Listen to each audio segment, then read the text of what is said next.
Credit cards are presented as instruments of flexibility and control. They are framed as tools that simplify financial life and reduce friction. So, why does a system built around convenience so often produce long-term dependence instead of relief? The prevailing belief about credit cards is stable, widespread, and rarely challenged. They are understood as neutral financial tools. Their value is assumed to depend entirely on how they are used. In this framework, the system itself is not questioned. Outcomes are attributed to individual behavior. Responsible use leads to benefits. Irresponsible use leads to problems. The logic appears coherent. A credit card allows purchases to be separated from immediate cash availability. Instead of waiting, expenses can be handled in real time. Unexpected costs do not have to interrupt daily life. This belief aligns with common experience. Bills arrive monthly, payments are predictable. As long as balances remain manageable, nothing appears broken. Credit cards are also framed as developmental tools. They are linked to building a financial identity. Credit history is treated as proof of maturity and reliability. A strong score is framed as a form of social credibility. Institutional reinforcement strengthens this view. Banks market credit cards as essential infrastructure. Employers reference credit reports as indicators of responsibility. Landlords use credit history as a filtering mechanism. Cultural messaging supports the same narrative. Using credit is presented as modern and practical. Avoiding credit is framed as unrealistic or restrictive. Within this belief system, the credit card is not a risk-bearing product. It is a facilitator, a neutral intermediary between income and expenses. When problems arise, the explanation is straightforward. Someone misused the tool. The system itself remains unquestioned. This belief persists because it feels reasonable. It fits within everyday experience. It is rarely contradicted directly. The operational reality of the credit card system follows a different logic. It is not organized around resolution. It is organized around continuation. Credit cards are revolving credit instruments. They are designed to remain open indefinitely. Closure is not the default outcome. Balances are not structured to disappear quickly. They are structured to persist. Minimum payments are calculated precisely to extend repayment timelines. Interest is not incidental. It is central to the model. Rates are applied continuously. Compounding occurs regardless of intent or awareness. The system evaluates success differently than most users assume. Paying off balances quickly generates limited revenue. Maintaining balances generates recurring income. From the issuer's perspective, the ideal account is stable but revolving, not defaulting, not fully clearing. Remaining active. Credit limits adjust dynamically. Higher usage leads to higher limits. Higher limits enable higher balances. Risk is not eliminated, it is priced. Higher risk users are charged more, not excluded. Fees are embedded throughout the life cycle. Late fees activate automatically. Penalty rates adjust instantly. Balance transfer fees monetize movement rather than resolution. These features are not safeguards. They are revenue mechanisms. The system does not depend on widespread financial collapse. It depends on averages.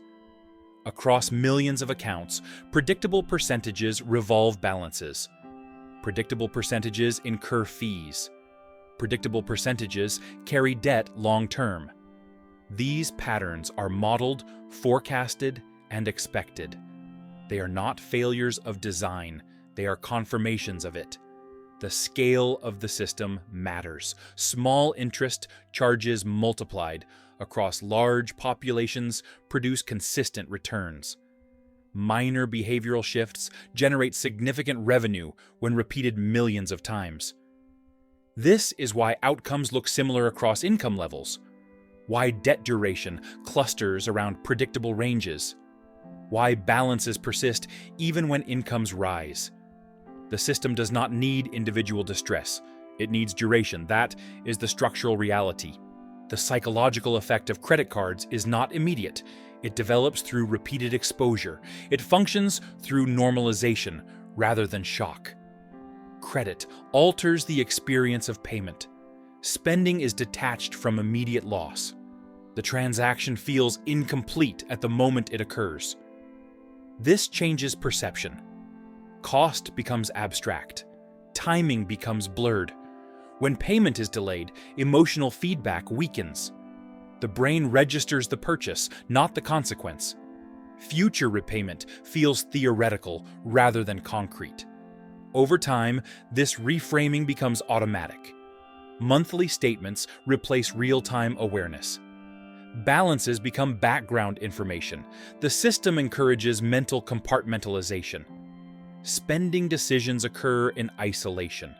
Repayment is deferred to a later context.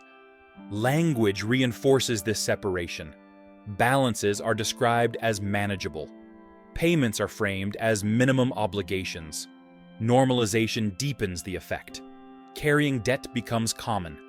Interest becomes familiar. Fees become expected.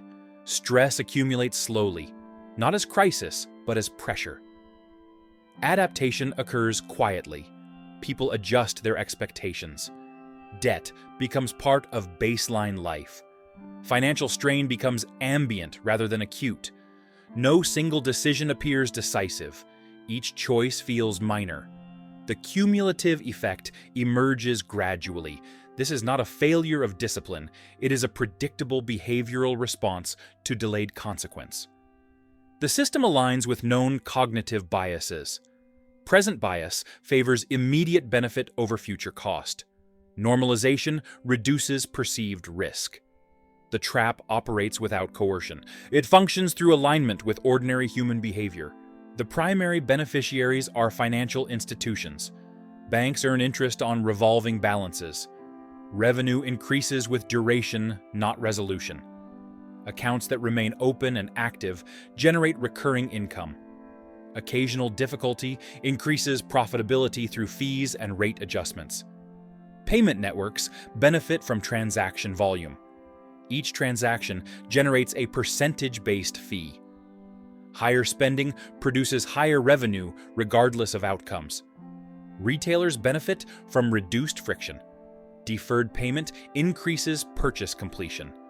Price sensitivity decreases when costs are postponed. These benefits operate independently. No coordination is required.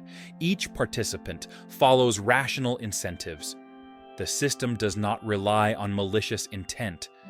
It relies on predictable behavior. Profit emerges as a byproduct of structure. Credit cards persist because they are effective at extracting value over time, not through deception, through repetition. The system rewards continuation. That alone sustains it. Normalization does not happen suddenly. It develops through exposure and repetition. Credit cards are introduced early, often before financial alternatives are fully understood. They become foundational rather than optional. Institutional reinforcement strengthens this position. Housing applications reference credit history. Employment screening includes credit checks. Transportation financing depends on credit access. Avoidance becomes impractical.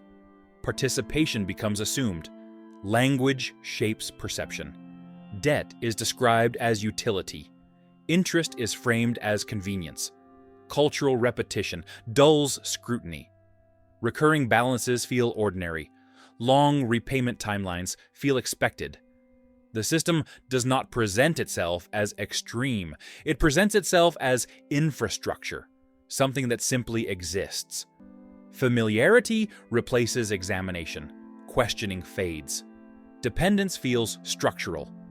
This is not a crisis state. It is a normalized condition. That is why it persists quietly. The credit card system functions as designed. It is efficient, scalable, and predictable. It does not require individual failure. It requires ordinary behavior repeated over time. The consistency of outcomes reflects the consistency of incentives. Revenue emerges from duration, not completion. This does not mean people are failing. It means they are operating within a system structured to benefit from long-term dependence rather than elimination of debt.